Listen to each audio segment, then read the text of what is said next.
Información, diálogo y análisis con nuestros invitados.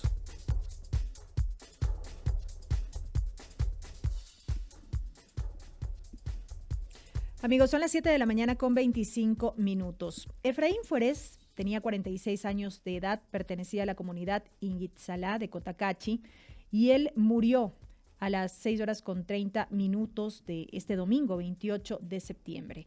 Este deceso ocurrió mientras se registraban enfrentamientos entre comuneros de Cotacachi y militares a la altura de la zona del partidero Cotacachi-Ibarra en la provincia de Imbabura. Esta muerte ocurrió en el 7º día del paro nacional, liderado por el movimiento indígena en contra de la eliminación del subsidio al diésel por parte del gobierno de Daniel Noboa. Sobre este tema, el día de ayer fue consultada la vocera de gobierno, Carolina Jaramillo, y un periodista preguntaba justamente si no consideraba una represión brutal militar este hecho producido y que ha provocado esta víctima mortal. Ella decía que es un tema que deberá analizarse, la actuación de los militares en este caso deberá analizarse y determinarse las sanciones que correspondan de ser el caso. El movimiento indígena, a través de su dirigencia, el presidente de la CONAIE, vicepresidente y demás también, vimos con una postura súper clara el día de ayer en una rueda de prensa que mantuvieron en la que rechazaban este accionar por parte del gobierno, la represión por parte de la fuerza pública, policías y militares, y atribuían precisamente esta muerte al accionar de los militares. Vamos a hablar sobre este tema, que es un hecho lamentable que nos deja hasta el momento el paro nacional que se vive en el país. Y vamos a dialogar esta mañana con nuestro primer invitado. Él es el general Luis Altamirano, que hace análisis también en temas de seguridad. Luis, ¿qué tal? Bienvenido. Buenos días. Le saluda Belkis Sánchez. Belkis, buenos días, a los tiempos, un gusto estar acá junto a ustedes. Un saludo cordial a la audiencia. Gracias por atender esta entrevista general, una primera lectura de esto que hemos visto hasta ahora. He hecho un brevísimo recuento, digamos así, a propósito de esta muerte que ha ocurrido en el contexto del paro nacional, porque se acusa directamente a los militares en este caso, porque esta muerte se produjo en medio de enfrentamientos con comuneros. Y no solo que es reprochable y lamentable que una vida se haya perdido, sino también esta imagen que creo ha quedado en la retina de muchos, viendo a otra persona tratando de ayudar a esta persona que cayó en medio de los enfrentamientos, y la represión de los militares saltó a la vista. Bueno, Belkis, es lamentable la situación que vive el país. La vida no puede ser ponderada porque una persona lleva uniforme o no lleva uniforme. La vida de todo ciudadano vale, la del uniformado, la del indígena, la de cualquier persona. Entonces, en este sentido, hay que hacer un análisis con base a los hechos. Y de los hechos que conocemos, básicamente para determinar la causa del fallecimiento de esta persona, que fue por un impacto de un proyectil, de acuerdo a lo que ha salido en las noticias. Así es. Determinar realmente cuál es esa posibilidad de que se haya dado por un arma de carácter militar. Desde ahí hay que empezar. Ahora, lo que fustigo es la violencia que pueda darse desde los dos sectores, porque tampoco podemos nosotros aceptar, y con esto no se justifica, y eso es lo malo que tiene, digamos, estas posiciones que quieren ver o blanco y negro.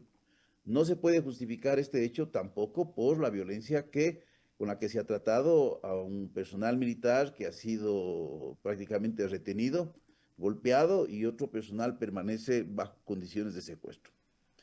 Pero no se puede justificar este hecho tampoco al hecho de que si hay una persona que tiene un impacto de un proyectil, hay alguien que está intentando socorrerle, llegue una patrulla militar y agreda de la forma como se dio, porque las imágenes son claras. Entonces, ¿dónde están los procedimientos? ¿Dónde están las normas? Yo digo, ¿dónde está el mínimo sentido común y el mínimo sentido de humanidad? Porque aquí hay que comprender lo siguiente. Se entiende que estas personas, Policía Nacional, Fuerzas Armadas, para estar en este tipo de actividades que no son naturales, especialmente lo que tiene que ver con Fuerzas Armadas, tiene que haber una capacitación, tiene que haber normas y controles de forma permanente. Entonces aquí lo que vemos es una actitud que es totalmente deplorable y que ha sido criticado por amplios sectores. El problema, le digo, realmente en el país es que el odio en las redes sociales es un fuego sin control que va quemando a todos y a la final no ilumina a nadie. Entonces, la vida de un ciudadano sin uniforme, con uniforme, tiene el mismo valor. Ujú. Pero aquí queremos tener opiniones bajo la calificación de esta sociedad de etiquetas, en donde se califica al movimiento indígena de terrorista, de delincuencial, se califica de financiado por el narcotráfico. Entonces, estas cosas van exacerbando la problemática. Y de igual lado, cuando simplificamos un problema simplemente a una situación de intransigencia, porque le digo, una crisis social, primero que es una situación de carácter latente, está presente en la sociedad, hay descontentos, hay desigualdades, hay problemas estructurales, y esos problemas estructurales en el Ecuador son evidentes. Hay problemas que están relacionados con el sector de la salud, hay problemas que están relacionados con el sector de la educación. Y cuando vemos, por ejemplo, índices de pobreza, la pobreza entre el año 2023 y 2024, hay que esperar los datos al cierre de este año, se incrementó y se incrementó aún más en el sector rural. Está siendo más golpeado y más afectado. Entonces, por un lado hay que entender que es una crisis y por otro lado entender que de una crisis, cuando no hay un tratamiento adecuado, esta escala a un conflicto social, que hay que analizar los orígenes de este conflicto, porque no solo es el contexto actual, sino la historia de este conflicto, las dinámicas y cuáles pueden ser las posibles soluciones. Entonces, aquí no caben los atajos ni el simplismo en las explicaciones que muchas veces se dan desde, le digo, desde las posiciones de los diferentes actores o de las posiciones, lastimosamente, de algunos medios de comunicación que ponen estas etiquetas desconociendo de que hay que analizar quiénes son los actores, cuáles son los problemas, cuáles son los procesos que han estado sujetos. Porque hay causas estructurales, pero también hay causas inmediatas. Y esa causa inmediata está ligada con la subida abrupta que se da al precio del diésel. Ujú. Muchos podemos coincidir que es necesario transparentar esta condición y focalizar los recursos del Estado hacia determinadas áreas que son prioritarias. Pero aquí tiene que haber un proceso y en ese proceso tiene que generarse consensos, porque esto se da en una situación en donde está marcado por un problema muy claro en el sector salud, por un problema muy claro en el desempleo, por un problema muy claro en el empobrecimiento de la gente. Y cuando desde el otro lado se ve que el gobierno, en una serie de hechos, se cuestiona inclusive su probidad en la gestión y por otro lado, inclusive en intereses que están marcados con grupos empresariales claramente identificados, o en que los casos de corrupción ni siquiera son mínimamente analizados y se pone barreras, o cuando tiene usted unas actitudes del gobierno en Ujú. donde la ruptura del orden constitucional, no ahora, Ujú. desde hace tiempo, es el común denominador. Entonces, ¿estamos frente a una democracia realmente? ¿O Correcto. estamos en un proceso de coartar libertades y pensamiento de las personas? Y es precisamente lo que está sobre la mesa de debate actualmente a propósito de esta coyuntura general. Quiero volver al tema de la actuación de la fuerza pública y coincido con usted, porque hay excesos de lado y lado, diríamos. Hay quienes hablan de grupos infiltrados en medio de las protestas y hay este abuso también de la fuerza y de poder, si se quiere, por parte de militares y policías. ¿Por qué traigo a colación este tema? Ayer publicaba una nota el portal Primicias que hacía referencia a si los militares y policías pueden disparar armas letales para dispersar las protestas del paro indígena en Ecuador. ¿Qué es lo que dice la ley orgánica que regula el uso legítimo de la fuerza, que está vigente desde agosto de 2022? Se hace referencia precisamente a que la normativa establece que las armas letales pueden ser usadas únicamente en caso de amenaza inminente de muerte o lesiones graves, para detener a una persona que represente una amenaza en ese sentido, para evadir su evasión o fuga o para evitar la comisión de un delito.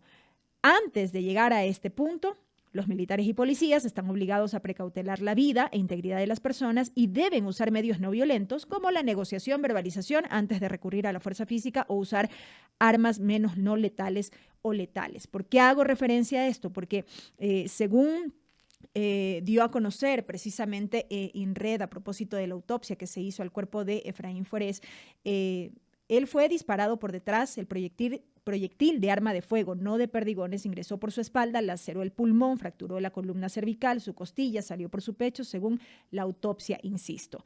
Tendrá que determinarse, en efecto, de dónde vino este proyectil, si en efecto salió desde algún miembro de la fuerza pública, de los militares en este caso, pero es un tema no menor que llama la atención porque seguimos viendo actuaciones en este sentido.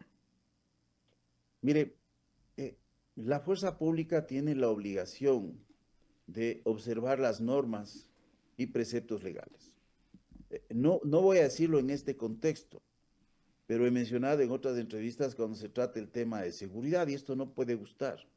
El Estado no puede volverse delincuente contra el delincuente. Hay que diferenciar esto. Y no estoy diciendo que una manifestación es el conjunto de personas en una actividad delincuencial.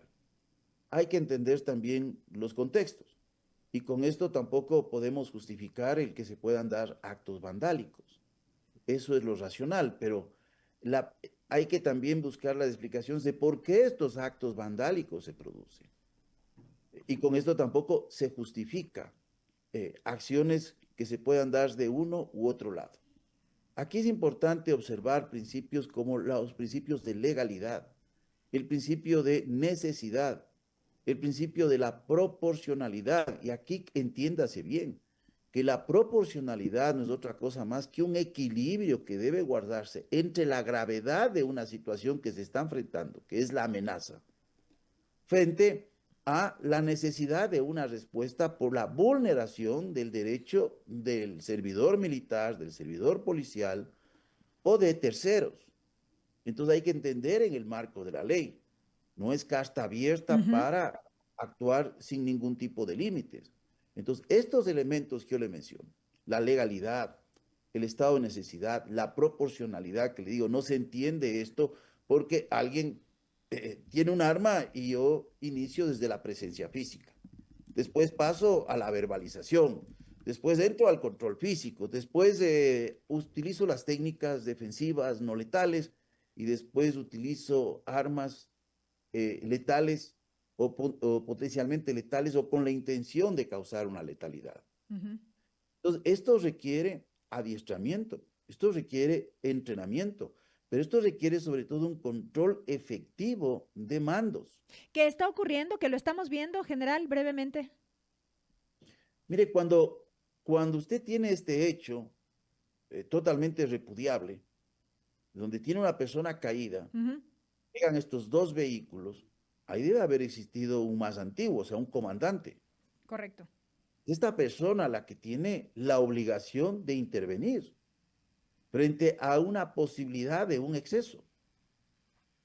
Porque, mire, yo di una conferencia en una universidad en Guayaquil sobre el caso de los 4 de las Malvinas. Es una conferencia sobre sociología militar, no es una conferencia sobre posición política.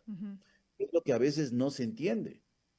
Cuando usted habla de disciplina militar, que es un concepto complejo, porque primero que está normado, pero hay que entender sus componentes. La disciplina militar significa observancia. ¿A qué? A las leyes y a las normas. Que las cumple bajo una autoridad competente. Pero este concepto, en la ley reformatoria que se hizo, hoy ley orgánica de personal y disciplina, dice obediencia consciente. Cuando habla de obediencia consciente, se entiende que refuerza el aspecto de que el subordinado tiene que ver la ley. Si no puedo ir más allá de la ley, de la orden que me están dando. Pero este trae un problema de tensión, de conflicto desde el punto de vista práctico, porque la obediencia se entiende como elemento natural de la formación en una institución militar, frente a las situaciones de riesgo en donde alguien puede decir, bueno, yo no voy a obedecer. Pero al decir consciente quiere decir que hay un procesamiento cognitivo en donde yo evalúo la disposición que estoy recibiendo para ver si está en el marco de la ley. Si alguien dispone disparar a mansalva, yo tengo que conscientemente decir, bueno, eso no está en las normas y procedimientos que para este tipo de actividades se conocen como normas de conducta o normas de comportamiento. Correcto. Las manifestaciones no se regulan ya en los planes operativos a través de reglas de enfrentamiento, sino a través de normas de comportamiento, en donde está incluido justamente los preceptos que tienen que ver con la ley orgánica de uso legítimo de la fuerza.